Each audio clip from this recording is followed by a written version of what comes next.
দুবাইয়ের সাবেক আইজিপি বেনজির আহমেদের জামিন বাতিলের জন্য সরকারের নিয়োগ করা ল ফার্মকে কাজ করতে বলা হয়েছে। বিষয়টি নিয়ে এটিএন নিউজের নিয়মিত আয়োজন আমাদের কথা অনুষ্ঠানের আজকের পর্ব। আপনাদের সঙ্গে আছি আমি সাইমম জান্নাত প্রভা। দর্শক, এ বিষয়ে জনসাধারণের মতামত শুনব, তবে তার আগে চলুন দেখে আসি এটিএন নিউজে এই বিষয়ে প্রচারিত একটি প্রতিবেদন। রাষ্ট্রের ক্ষমতা যারা অবজ্ঞা করার দুঃসাহস দেখায় তারা আহম্মক। দুর্নীতি মামলা পলাতক আসামি পুলিশ মহাপরিদর্শক বেনজির আহমেদের গ্রেফতার হওয়ার বিষয়টি জুন মাসে সংসদকে জানিয়েছিলেন স্বরাষ্ট্রমন্ত্রী সালাহউদ্দিন আহমেদ। তার বিরুদ্ধে এ পর্যন্ত 6টি মামলা করেছে দুর্নীতি দমন কমিশন দুদক। সংযুক্ত আরব আমিরাত পুলিশ কর্তৃক গ্রেফতার করা হয়েছে। আওয়ামী লীগ সরকারের আমলে বহুল আলোচিত সমালোচিত এই পুলিশ মহাপরিদর্শক বিদেশে পালালে তাকে গ্রেফতারে ইন্টারপোলের সহায়তা চাওয়া হয়। সবশেষ জুন মাসে দুবাই পুলিশ তাকে গ্রেফতার করলেও জামিনে মুক্ত তিনি। রাজশাহীতে একটি অনুষ্ঠানে স্বরাষ্ট্রমন্ত্রী সালাহউদ্দিন আহমেদ সরকারের করণীয় জানান। শুনলাম এটা স্টেজে বসে সাথে সাথে আমি হোম সেক্রেটারির সাথে কথা বলেছি।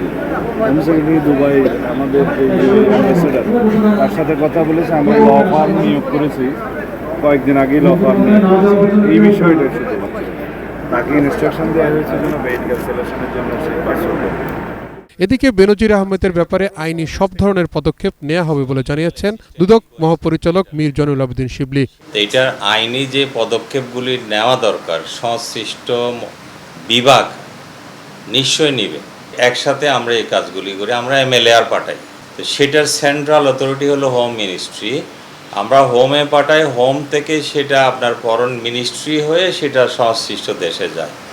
তো এখন আইনগত যে বিষয়গুলি আছে নিশ্চয়ই সবাই মিলে আমরা খতিয়ে দেখব।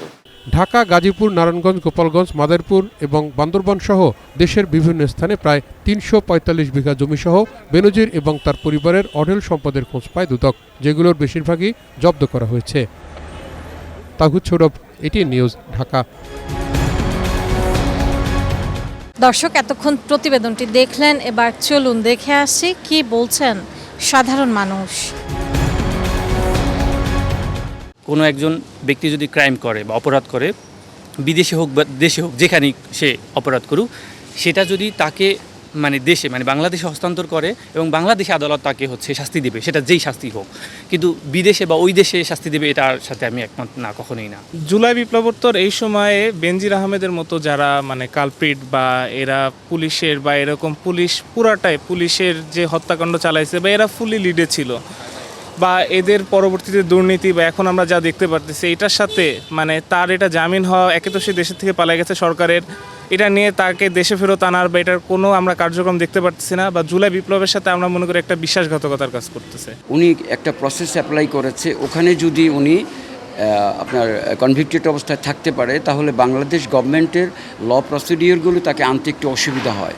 কিন্তু এখন যেহেতু অন্য ইয়েতে উনি ওখানে কাস্টোডিতে ছিলেন, এখন বেনজির আহমেদ যেহেতু ফ্রি হয়েছে, এখন গভর্নমেন্ট তার ল ফার্ম দিয়ে এবং ইন্টারন্যাশনাল যে লগুলো আছে এগুলো অ্যাপ্লাই করে অতি দ্রুত বাংলাদেশে ওনাকে ফিরিয়ে আনার জন্য বর্তমান গভর্নমেন্ট উদ্যোগ নিচ্ছে।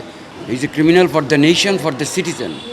সে যেটা করেছে এই দেশের ভিতরে, একজন আইনের লোক হয়ে সে আইনকে এভাবে ব্রেক করতে পারে না। আর যদি উনি ভালো লোক হতো তাহলে তো উনি পালিয়ে যেত না, আমরা অবশ্যই চাই ওনাকে ফিরিয়ে এনে আইনের মুখোমুখি করার জন্য। নোয়াখালী থেকে স্বাগত জানাচ্ছি ফজল ইসলাম জাহান। দুবাইয়ে পুলিশের সাবেক আইজিপি বেনজির আহমেদের জামিন হয়েছে। এদিকে জামিন বাতিলের জন্য বাংলাদেশ সরকারের নিয়োগ করা ল ফার্মকে কাজ করতে বলা হয়েছে। এ বিষয়ে নোয়াখালীর নাগরিকদের মতামত জেনে আসি।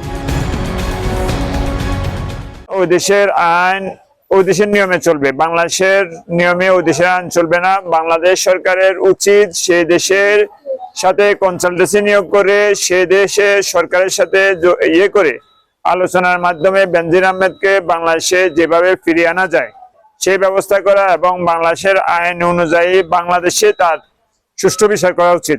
আমাদের বাংলাদেশের পররাষ্ট্র এবং স্বরাষ্ট্র নীতির সাথে তো দুবাইয়ের পররাষ্ট্র এবং স্বরাষ্ট্র নীতি মিলালে হবে না, তাদের দেশেরও একটা পররাষ্ট্র নীতি আছে। তো সেক্ষেত্রে আমার মনে হয় বাংলাদেশ সরকারের আন্তর্জাতিকভাবে সহযোগিতা নেওয়া উচিত।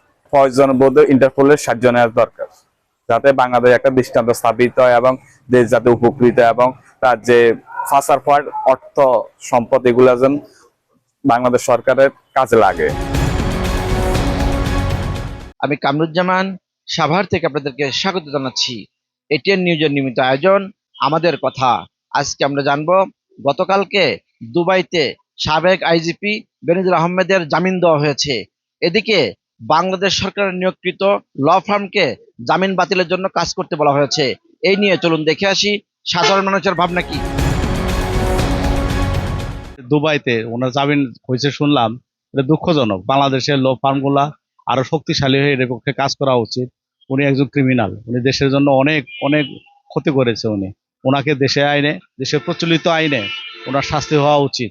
এবং উনি যে আয় বহির্ভূত যে সম্পদ অর্জন করছে সারা বাংলাদেশে, ওনার যে সম্পদ, এগুলোর সুষ্ঠু তদন্ত করে বাংলাদেশের সরকারের উচিত এসব বাংলাদেশের সরকারের আয়ত্তে নিয়ে এসে সরকারিভাবে এগুলো দেশের সাধারণ মানুষের সাথে ব্যয় করা উচিত। বেনজির আহমেদকে আমাদের দেশের প্রচলিত নিয়ম অনুযায়ী যে আইন আছে, সেই আইনে ইন্টারপোলের মাধ্যমে তাকে দেশে ফিরিয়ে নিয়ে এসে আমাদের দেশে শাস্তিটা নিশ্চিত করা উচিত।